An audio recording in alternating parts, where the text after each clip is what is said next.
I'm home. What's up? Mom couldn't stand it anymore, knowing he was cheating on her, so she made Dad disappear. That's not true. Allison is misunderstanding something. I have to tell her the truth. It's not like that, Allison. Ian has already passed away. My name is Elise, 39 years old, almost 40. My husband Ian was 2 years older, and together with our 12-year-old daughter Allison, we were a family of 3. We got married when I was 26, having been friends from the same college. Ian was just a funny and kind senior when we first met. But Ian and I shared a love for music, gradually grew closer, shared meals, went to concerts, and deepened our relationship after becoming working adults. We married a year after we started dating. We both thought marriage was still far off, but then Allison happened. My pregnancy led to a shotgun wedding. I loved my job and intended to continue working after giving birth, but became a housewife at Ian's strong wish. Allison's birth was difficult, and it took a toll on my body, so returning to work might have been tough anyway. When I was bedridden with ill health after giving birth, Ian would kindly speak to me. I'll earn enough. You just need to keep the home. I found his words very reassuring. However, my health didn't fully recover after Allison's birth, and the doctor said a second pregnancy would be difficult. Fortunately, Allison was healthy and developed well, quick to learn words and read. But life with a child meant being busy with housework and childcare every day, and working seemed impossible. My parents' home was over half a day's journey away, and Ian's in-laws were more than 2 hours away. Ian and I both, from the countryside, had moved to the city for college. Mom had helped out during Allison's birth, but couldn't often visit afterward, and Ian's job with frequent business trips meant he was seldom home. He often said he wanted me to keep the home. I was raising Allison alone, without relying on anyone. Perhaps a hometown delivery would have been better, but considering the difficult birth, it would have been hard. And maybe I was bound by Ian's words about keeping the home, struggling every day to manage housework and childcare. Mom always said, "Come back home any time," but I always refused. Ian worked at a travel agency, heading a department dealing with corporate sales. Maybe because of his job, Ian often had business trips, mostly on weekends. He also worked late often, so he was rarely home. This life continued, and sometime after Allison entered elementary school, I finally started to have some free time. When Allison was in 4th grade, Ian suddenly suggested she take the middle school entrance exams. Until then, we had agreed on public middle and high schools, but now he proposed private school. Allison would be better off in a private middle and high school, especially for girls. Probably influenced by last night's news report on middle school exams. A magazine featuring entrance exams peeked out of Ian's bag. I was fine with whatever Allison wanted. She had several close friends in elementary school, in the same school district, so they'd go to the same public middle school. Indeed, going to a private school meant skipping the high school entrance exams, and some schools significantly raised their standards for high school admissions.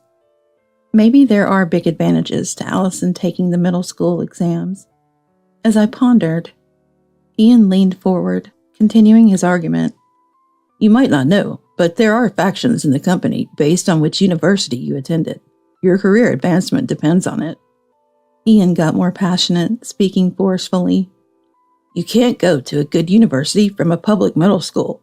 It has to be a private school. It might be true, but it meant putting Allison through 3 years of intensive study, not to mention the tuition fees for cram schools. I couldn't fully agree. Ian, satisfied with himself, drank his alcohol, already imagining Allison passing the middle school exams. I ambiguously changed the subject and escaped to the kitchen to do the dishes. Anyway, it's up to Allison. I'll talk to her.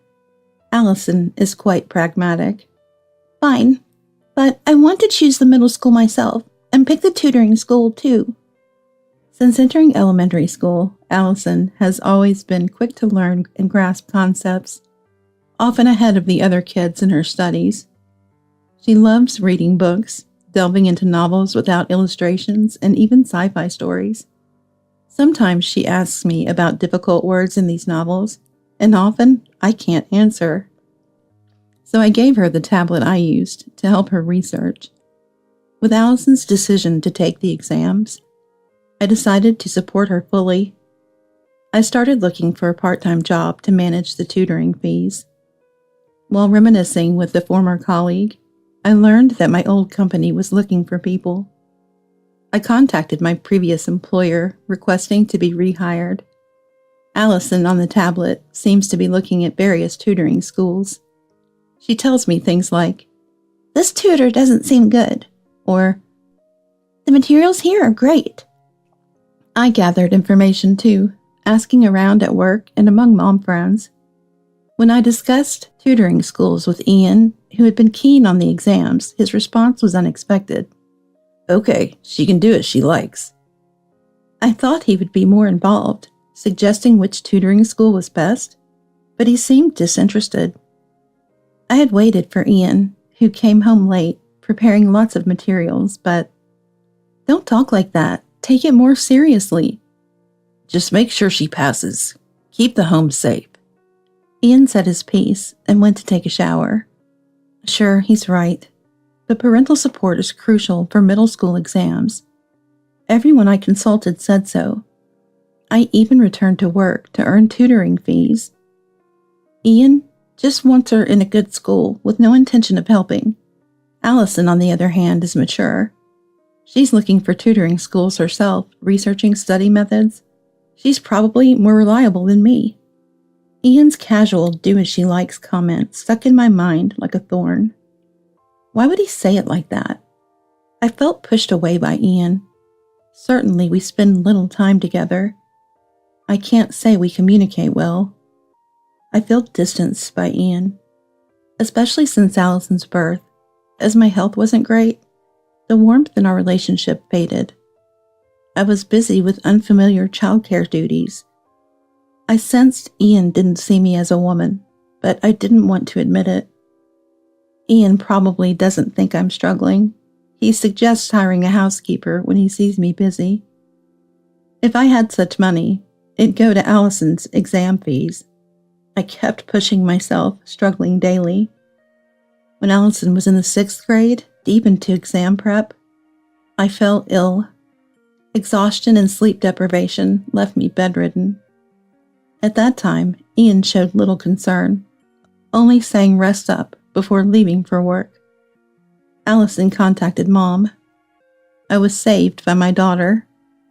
Mom rushed over, taking flights and trains. She stayed for a while, caring for Allison and me. I ended up complaining about Ian.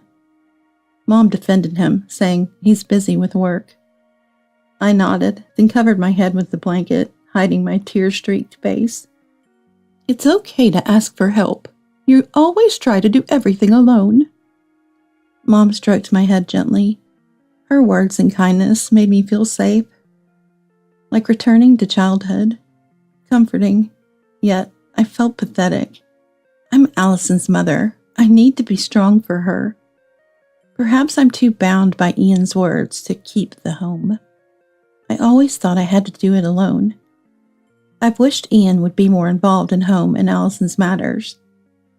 I wanted help drying the dishes, at least for him not to leave socks and jackets around, to play more with Allison. Deep down, that's what I wanted. But it's because Ian is busy with business trips and overtime work that we can't have this life. Ian works outside. I firmly keep the home. That's our role division. Our family's way, I told myself, suppressing my loneliness. After my health improved and Mom returned home, Allison started saying something unusual. "From today, I'll wash my laundry myself." When I looked at Allison, she was holding her laundry. I stayed silent, puzzled, and Allison began to explain. "I don't want to wash mine with Dad's." I thought it was just a typical adolescent phase, disliking her father. Because Dad's laundry smells weird. I laughed and replied, "It's just body odor from aging, right?" No, it's a different weird smell, like perfume. I thought it might be the fabric softener. Anyway, I didn't take it too seriously. "Okay, but I'll sort and wash them." Allison said okay and left the living room. But the story didn't end there. A few days later, when Allison returned from tutoring, she said she had something to tell me. We sat at the dining table, and I listened. I thought she might be troubled with her exams. Allison's grades were good, and her tutor said she would pass her desired school, but perhaps she was worried about something else. "What's wrong? You look so serious. Any troubles with the exams?" Allison stared into my eyes, her expression serious. No, it's not the studies. It's about Dad. I was taken aback. A horrible premonition hit me. Do you know how far it goes? I swallowed nervously, feeling a cold sweat down my back. "What do you mean?" Allison sighed deeply. I see. You really didn't know. I forced a half smile, trying to hide my unease. "Tell me what you mean. Stop if it's a weird joke." But Allison remained serious. Mom, please calm down and listen. Dad's having an affair. An affair? I hadn't suspected, but Ian's frequent business trips and overtime had seemed excessive. However, I never expected to hear such words from Allison. Mom, you really didn't notice, did you? I thought Ian's just work-obsessed. Allison reached out, holding my hand in hers. Mom, please face reality. Even if Dad's obsessed with work, have we ever had a family vacation together? Allison and I had taken long vacations to my parents or in-laws, but Ian was never there. Even short, nearby trips were just the two of us.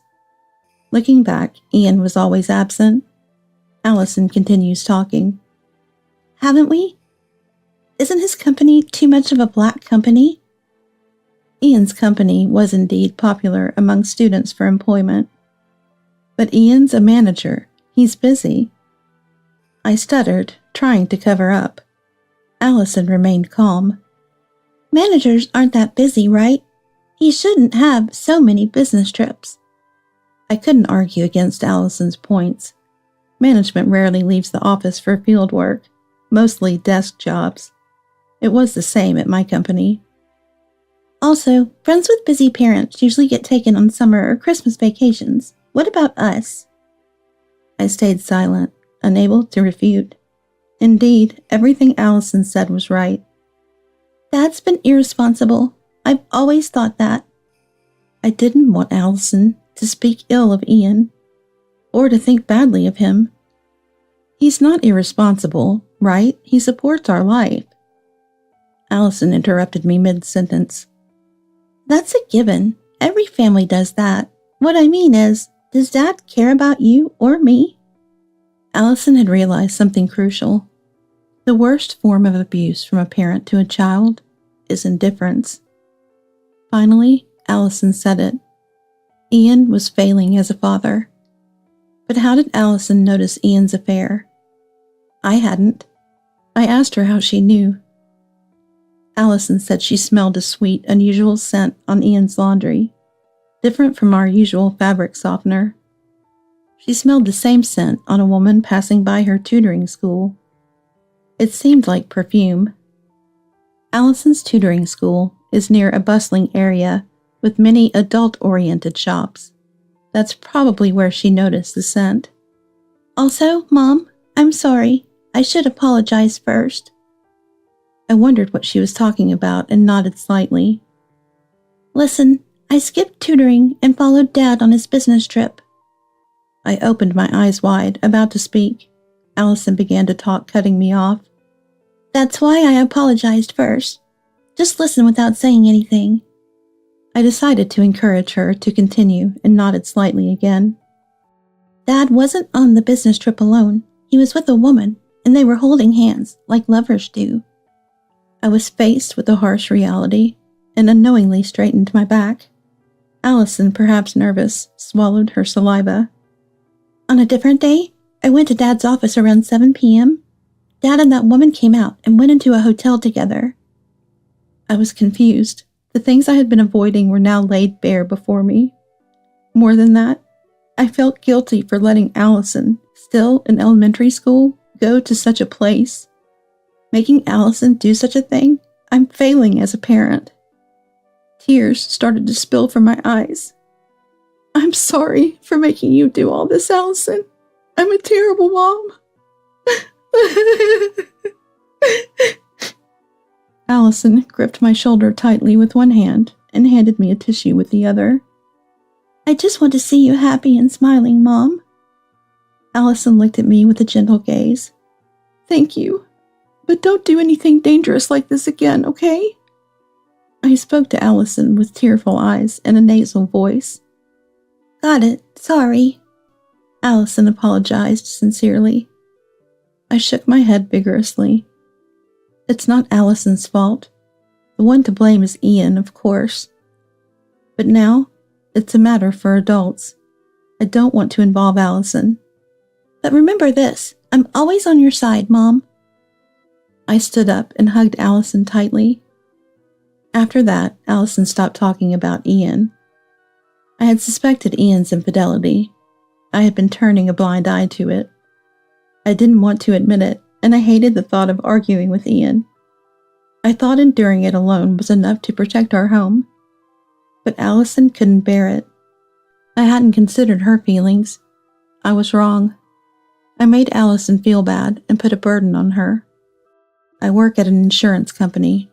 I know some investigators. I finally decided to ask an acquaintance to investigate. I hesitated to expose our family's shame, but I couldn't keep quiet any longer. I asked someone I could trust. After a while, the investigation results came in. I knew it, but being confronted with reality like this was more mentally painful than I imagined. The envelope contained detailed records and photographic evidence of Ian's infidelity. Every time he said he was on a business trip, he was actually going on dates with that woman, even going on overseas trips. As I read the report, I felt something break inside me. What had I been protecting all this time, and for whom? I had vaguely thought that one day Ian would turn to me, and we would grow old together as a loving grandpa and grandma. Thinking about it now, it was such a naive wish. Reading the report made me feel sick. I took the day off work and lay on the sofa. I couldn't muster the strength to do anything. It was afternoon before I knew it, and Allison returned from school. Allison wanted to read the report, but of course I couldn't let her.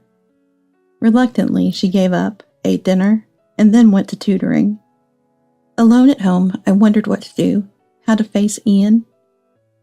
All these thoughts swirled in my head when Ian returned. Unusually early. He always comes back early when I least want him to. I quickly hid the documents behind the dish cabinet. I'm home. I heard Ian's voice and turned towards the door leading to the entrance. There was something like a black shadow. More like smoke than a shadow, perhaps. About the same size as Ian. What on earth is this? Ian's voice seemed to emanate from the entity. What's wrong? You look like you've seen a ghost. Yes, in a way, this is a ghost, isn't it? It must be Ian, I suppose. But I just can't recognize him as Ian. Can this even be called a human? But if not, what is it? My mind was racing with various thoughts. It's nothing really, just a shadow or smoke, something that resembles Ian. That's what I concluded. I'm back. Huh, what's wrong? Saying that, the Ian-like figure placed a deli item he was holding on the table and started eating. I found myself unable to fully comprehend Ian's words and often ignored him. Lately, Ian hasn't been eating the dinners I make. He usually comes home late. One day he returns early. He brings deli items like this. Since that day, whenever I looked at Ian, he appeared to me only as a blurred shadow. Ian had become something like Ian. My memories of what followed are vague and hazy. Allison told me that I had stopped doing Ian's laundry and only prepared meals for 2. Allison said, "It's okay to make just for 2. Dad doesn't eat at home anyway." She later told me this with a laugh. There was a day when Ian unexpectedly said he would eat dinner at home. Allison had no tutoring that day, so the 3 of us were supposed to have dinner together. I had only prepared for 2, and Ian seemed suspicious. "Hey, where's my dinner? Allison, tell Elise." "No way. Why do I have to tell Mom for you?" Allison retorted without even looking at Ian. "You know, Dad isn't needed in this house anymore." Then Allison took out her mobile phone and started talking to someone. "Hello, Grandma? It's Allison. He's here." I was puzzled why Allison was talking to Mom. Allison and Ian were arguing. Words like, "don't be ridiculous," and "what are you saying now?" were floating around. It was as if a membrane had formed over my ears, and I could hear only muffled voices. After a while, Mom and Dad entered the living room. Allison was talking to Mom on the phone, but could she really come to our house this quickly? "Mom, what's going on?" I asked, Mom confused. Tears were in Mom's eyes. "Elise, you've become so frail." With that, Mom hugged me. Dad stood by Allison, gently patting her shoulder. There, you did well." Allison looked up at Dad with a relieved expression. "Grandpa?" "It's our turn now. Allison, go to your room." Allison puffed out her cheeks. "No way. I have something I want to say to Dad, who drove Mom to this point." Allison's words, "who drove Mom to this point," stuck with me. Allison turned to me, looking at me with a sad expression. "Mom, do you realize what's happening to you? I told Grandma that you're broken." I tilted my head slightly.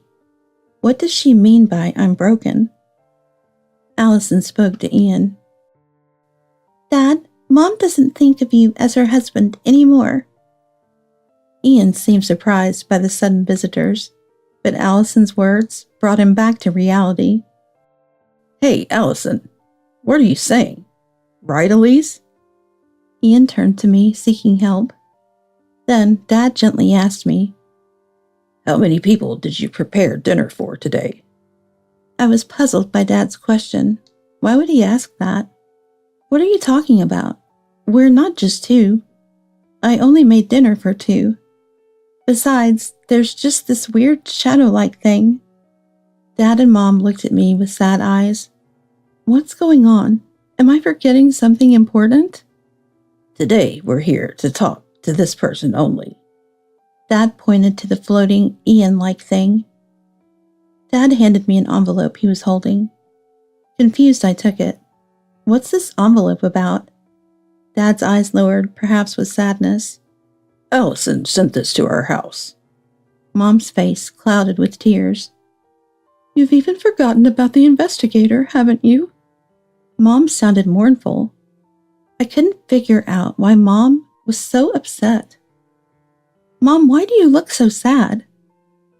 Mom, with tears in her voice, told me something shocking. "That there is your husband, Ian." Ian let out a surprised, What do you mean, Elise?" Ian's voice was muffled and hard to hear. I was so surprised I couldn't react at all. "That's what I've been saying. It's your fault Mom broke. She can't even recognize who you are anymore." "Oh, come on. Stop joking around. You know who I am, right, Elise?" Ian, still sounding muffled, as if his voice was coming from afar, grabbed my collar. It felt unreal, like I was in a dream. No matter what this shadowy Ian-like figure did to me, I feel like I'm in a dream. "That's why it's no use. Look into Mom's eyes." Let go of Elise, Ian. Dad pulled me away from the shadow. Then my parents started bombarding the shadow with words. Mom, you might not understand now, but... Allison, holding my shoulders, looked straight into my eyes. I noticed something was off with you, Mom, so I contacted Grandpa.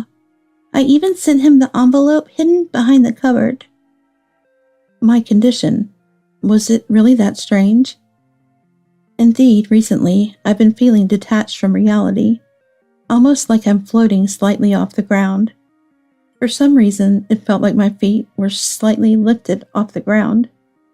Mom couldn't stand that he was cheating, so she made Dad invisible to her. That's not right. Allison is misunderstanding something. I have to tell her the truth. No, Allison, Ian is already dead. The Ian-like figure seemed to say, What? Allison looked at me sadly, then turned to Ian.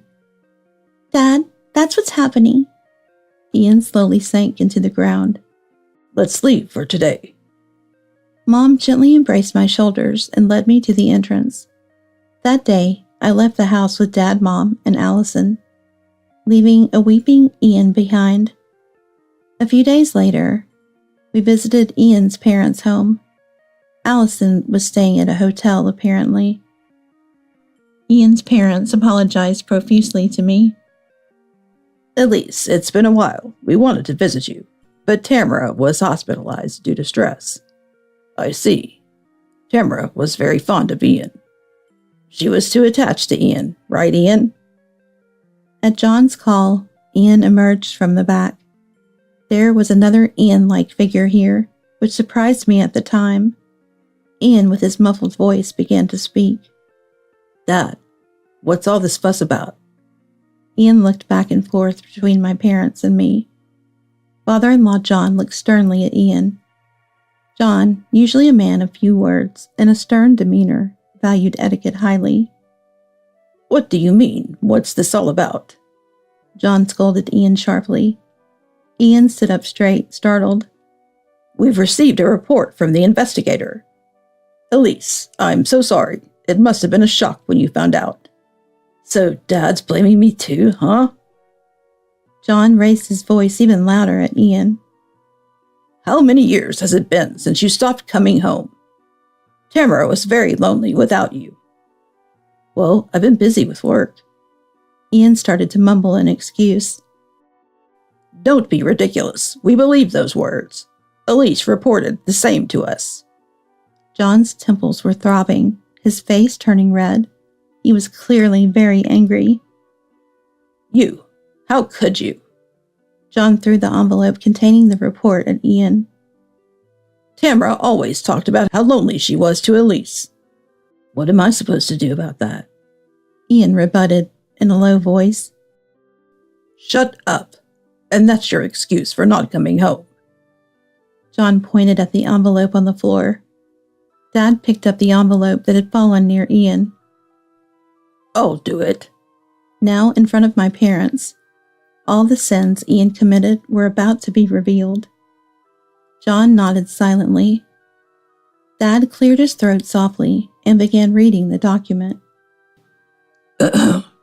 You've been in an inappropriate relationship with a female colleague for 13 years. Ian staggered in surprise. Dad continued speaking calmly. Moreover, it was a relationship so obvious that it became a topic of conversation in the company. Ian was trembling silently. Our relationship started when Allison was born. My parents and John looked at Ian sharply. It started when Allison was born. When you were told that it would be difficult to have more children after Allison's difficult birth, you grew closer to that woman. My parents and John looked sharply at Ian. But a cruel man, you should have been comforting Elise. John stamped his foot on the floor in anger. Ian's body shook, shrinking a little. Because you told Elise to take care of the house, she dutifully focused on the household, allowing you to engage in affairs freely. I didn't mean it like that, Mom whispered. What did you really mean by didn't mean it like that? Reproachfully.